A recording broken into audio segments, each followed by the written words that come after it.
আপনি চাচ্ছেন আপনার ফেসবুক অ্যাকাউন্টের নাম্বার কিংবা জিমেলটাকে পরিবর্তন করার জন্য কিংবা আপনার জন্ম তারিখটাকে পরিবর্তন করার জন্য আজকের ভিডিওতে আমি আপনাদেরকে দেখাবো আপনি আপনার ফেসবুক অ্যাকাউন্টটা যে কোনো নাম্বার কিংবা জিমেল দিয়ে খুলেছেন আপনি সেগুলোকে নতুন করে কিভাবে পরিবর্তন করবেন কিংবা নতুন নাম্বার বা ইমেল কিভাবে অ্যাড করবেন সেটা মূলত আজকের ভিডিওতে আমি আপনাদেরকে স্টেপ বাই স্টেপ দেখা দিব। তাই ভিডিওটি কোনো রকম স্কিপ না করে সম্পূর্ণ দেখবেন, সাথে পেজটিকে ফলো করে রাখবেন এবং আপনি যদি ভাই আমার চ্যানেলে নতুন দর্শক হয়ে থাকেন চ্যানেলটিকে সাবস্ক্রাইব করে রাখবেন। তো চলুন কথা না বাড়িয়ে ভিডিওটা শুরু করা যাক। ফার্স্ট অফ অল আপনি আপনার ফোনের ফেসবুকের অফিসিয়াল অ্যাপসটাকে জাস্ট ওপেন করে দিবেন। এরপর আপনি যে ফেসবুক অ্যাকাউন্টের নাম্বার কিংবা জিমেল কিংবা জন্ম তারিখ পরিবর্তন করতে চান সেটা আপনি সিলেকশন করবেন।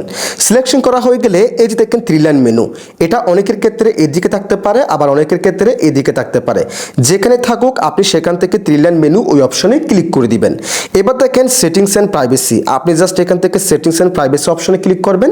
এরপর একদম উপরে দেখেন সেটিংস, জাস্ট এখানে ট্যাপ করে দিবেন। এরপর দেখেন এরকম একটা ইন্টারফেস শো হবে। এরপর দেখেন অ্যাকাউন্ট সেন্টার নামে একটা লেখা আছে, আপনি জাস্ট এই অপশনে ক্লিক করে দিবেন। এই অপশনে ক্লিক করে দেওয়ার পর এখান থেকে প্রোফাইল অ্যান্ড পার্সোনাল ডিটেলস আপনি জাস্ট এই অপশনে ক্লিক করবেন। এরপর হালকা স্ক্রল করলে আপনি নিচে দেখতে পারবেন আপনি কোন জিমেল বা নাম্বার দিয়ে আপনার ফেসবুক অ্যাকাউন্টটা খুলেছেন এবং নিচে কিন্তু আপনার ডেট অফ বার্থটা কিন্তু দেখাবে। আপনি জাস্ট সেটার উপর ক্লিক করে দিবেন যেটা আপনি পরিবর্তন করতে চান। এবার প্রথমে আপনাকে এখানে আপনি যে জিমেল কিংবা নাম্বার অ্যাড করবেন সেটা আপনাকে আগে অ্যাড করতে হবে। অ্যাড করার জন্য আপনি এখান থেকে অ্যাড মোবাইল নাম্বার, যদি আপনি মোবাইল নাম্বার অ্যাড করেন অ্যাড মোবাইল নাম্বারে ক্লিক করবেন। যদি আপনি ইমেল অ্যাড্রেস পরিবর্তন করেন অ্যাড ইমেল অ্যাড্রেস এখানে ক্লিক করবেন। আমি যেহেতু নাম্বারটাকে পরিবর্তন করব আমি অ্যাড মোবাইল নাম্বারে ক্লিক করলাম। এবার এখানে এসে আপনার নতুন নাম্বারটা আপনি দিয়ে দিবেন। দেখেন ভাই আমি এটা জাস্ট ডেমো ভিডিও বানাচ্ছি আপনাদেরকে শেখানোর জন্য, আমি কিন্তু নাম্বারটি পরিবর্তন করব না, আমার সব কিছু ঠিকঠাক আছে। এবার আপনাকে কী করতে হবে, এখানে আপনার নাম্বারটিকে দিতে হবে, নতুন নাম্বারটি। দেন এখান থেকে নেক্সটে ক্লিক করবেন, জাস্ট আপনি নাম্বারটা দিয়ে নেক্সটে ক্লিক করবেন। পরবর্তী স্টেপগুলো ফিল আপ করলে আপনার নাম্বারটি কিন্তু এখানে অ্যাড হয়ে যাবে বা আপনার জিমেলটি কিন্তু এখানে অ্যাড হয়ে যাবে। একইভাবে আপনি জিমেলটা অ্যাড করতে পারবেন। এবার কি করতে হবে, আপনার আগের যে জিমেল কিংবা নাম্বারটা আছে সেটাকে আপনাকে ডিলিট করতে হবে। ডিলিট করার জন্য আপনি যে নাম্বার কিংবা জিমেলটাকে আপনি ডিলিট করবেন সেটার উপর আপনি ক্লিক করে দিবেন।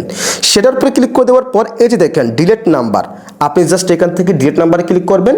তারপর পরবর্তী স্টেপ অর্থাৎ যদি 2 ফ্যাক্টর অথেন্টিকেশনের কোড চাই সেটা আপনি দিয়ে নেক্সটে ক্লিক করলে তাহলে সেই নাম্বারটি রিমুভ হয়ে যাবে।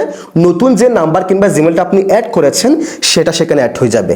এভাবে আপনি চাইলে একই প্রসেসে জন্ম তারিখ, জিমেল বা ইমেল অ্যাড্রেস, আপনার নাম্বার আপনি খুব সহজে 2 মিনিটের মাধ্যমে পরিবর্তন করতে পারবেন। যদি ভিডিওটি ভালো লাগে অবশ্যই লাইক কমেন্ট শেয়ার করে দিবেন, চ্যানেলটিকে সাবস্ক্রাইব করে পেজটিকে ফলো করে রাখবেন।